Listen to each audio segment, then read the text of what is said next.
Bonjour, je suis le docteur Jagadishwar Gowda Gajagovni.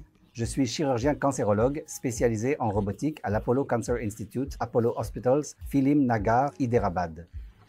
Nous aimerions expliquer la chirurgie robotique et son rôle dans le traitement du cancer. Fondamentalement, la chirurgie robotique est une chirurgie du cancer assistée par robot. Ce n'est pas une chirurgie robotique totalement indépendante. Cela signifie que l'équipement et l'arsenal de la chirurgie robotique sont reliés aux doigts du chirurgien par un mécanisme maître-esclave. Le chirurgien est assis à une console et opère à distance, tandis que le patient se trouve dans la salle d'opération. Donc, il s'agit d'une chirurgie assistée par robot. Ce n'est pas autonome comme les voitures. Ce n'est pas une chirurgie autonome réalisée par un robot, car il y a un jugement à exercer lors de l'opération d'un patient concernant l'étendue de l'ablation de la maladie, et aussi pour déterminer si cette chirurgie particulière est nécessaire ou non. Deuxièmement, la chirurgie assistée par robot présente des avantages par rapport à la chirurgie ouverte ou laparoscopique grâce à la magnification. La vision est agrandie de 5 à 10 fois, ce qui permet de mieux voir et de minimiser davantage les traumatismes au tissu. Nous pouvons ainsi mieux visualiser les ganglions lymphatiques et les petits vaisseaux sanguins, ce qui nous aide à contrôler les vaisseaux et à améliorer le prélèvement des ganglions lymphatiques. Ce sont les cellules qui sont des sites anticipés de propagation du cancer. Troisièmement, il existe un logiciel de filtration des tremblements intégré au robot, ce qui signifie que les tremblements du chirurgien, même s'il s'agit d'un chirurgien chevronné de 70 ou 80 ans, n'affectent pas l'opération, qui peut ainsi être réalisée sans aucun tremblement. Les instruments ne bougent pas, ne vibrent pas, donc c'est un grand avantage. Les sites inaccessibles ou les zones critiques, comme à l'intérieur du thorax ou très bas dans le pelvis rectal, sont mieux accessibles car les instruments sont plus petits et possèdent un poignet articulé. Nous pouvons déplacer les instruments dans différentes directions. Et contrairement à la laparoscopie, qui ne permet qu'un mouvement droit, ici les instruments peuvent être manipulés et nous pouvons accéder aux structures vitales comme dans le cas du cancer de l'œsophage ou du cancer colorectal et opérer avec facilité. Un autre grand avantage est que nous pouvons utiliser un colorant supplémentaire, l'ICG, c'est-à-dire le vert d'indocyanine, qui utilise la technologie Firefly pour détecter les ganglions lymphatiques ou éviter d'endommager des structures comme le canal thoracique, entre autres. Donc, tous ces éléments représentent un grand avantage pour des sites comme le cancer de l'œsophage, c'est-à-dire le cancer de l'œsophage à l'intérieur du thorax ou le cancer du poumon, où il aurait fallu de grandes incisions ou une thoracotomie pour réaliser la chirurgie.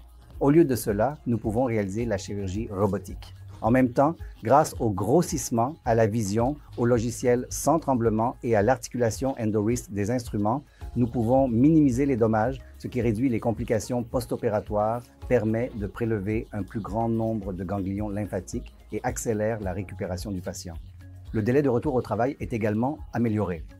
Ce sont là les grands avantages. Un autre domaine d'intérêt est le cancer colorectal, où le bassin diffère chez chaque femme ou homme de différentes manières. Ainsi, nous pouvons accéder aussi bas que possible, puis effectuer la dissection et minimiser les risques de colostomie ou améliorer la vascularisation grâce à l'ICG et réaliser une anastomose. Il existe un autre rôle de la chirurgie robotique pour les tumeurs, comme celle de la thyroïde, des glandes thyroïdiennes du cou ou les récidives post-radiques dans le cancer de la bouche qui aurait nécessité de grandes incisions. Nous pouvons opérer depuis l'aisselle ou l'aréole du mamelon. C'est une approche bilatérale par le sein et l'aisselle. Il s'agit d'une thyroïdectomie à distance qui ne laisse aucune cicatrice au niveau du cou. En fait, c'est une combinaison d'esthétique et de guérison. C'est donc un avantage. Autre chose, pour les cancers de la bouche situés dans le pharynx où, après une radiothérapie, les récidives auraient nécessité une grande incision. S'ils sont petits, nous pouvons introduire un robot par la cavité buccale et retirer la tumeur. C'est donc une intervention moins morbide. Même pour le cancer du sein, il existe une nouvelle procédure innovante où nous réalisons une chirurgie mammaire assistée par robotique uniportale ou, en particulier chez les patientes porteuses d'une mutation génétique héréditaire, nous pouvons effectuer une mastectomie en préservant le mamelon et l'aréole et poser un implant en même temps.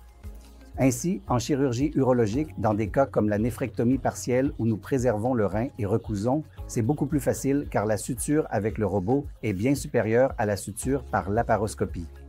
Et en dehors de cela, la prostatectomie ou la préservation des nerfs est très importante pour la continence, c'est-à-dire le contrôle de la vessie et la puissance sexuelle. C'est vraiment, vraiment vital et utile lors des prostatectomies. Donc, pour les chirurgies urologiques, comme la dérivation urinaire, les cancers de la vessie, dans tous ces cas aussi, c'est assez utile. En dehors de cela, les hémicolectomies droites, les cancers de l'estomac, les dissections des ganglions lymphatiques, les tumeurs médiastinales, ce sont différents domaines où nous pouvons utiliser la chirurgie robotique. Pas pour les cas simples, mais surtout pour les cas complexes où beaucoup de sutures sont nécessaires, où la tumeur est difficile d'accès et où l'on souhaite une meilleure et plus rapide récupération avec des incisions plus petites.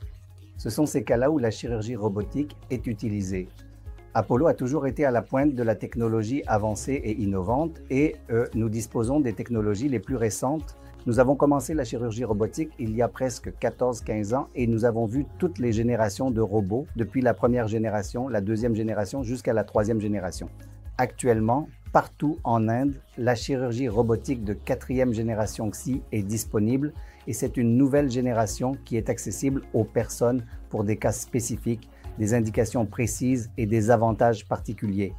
Les installations de chirurgie robotique peuvent être utilisées pour les cas appropriés, de manière appropriée, avec pour objectif la guérison et l'esthétique.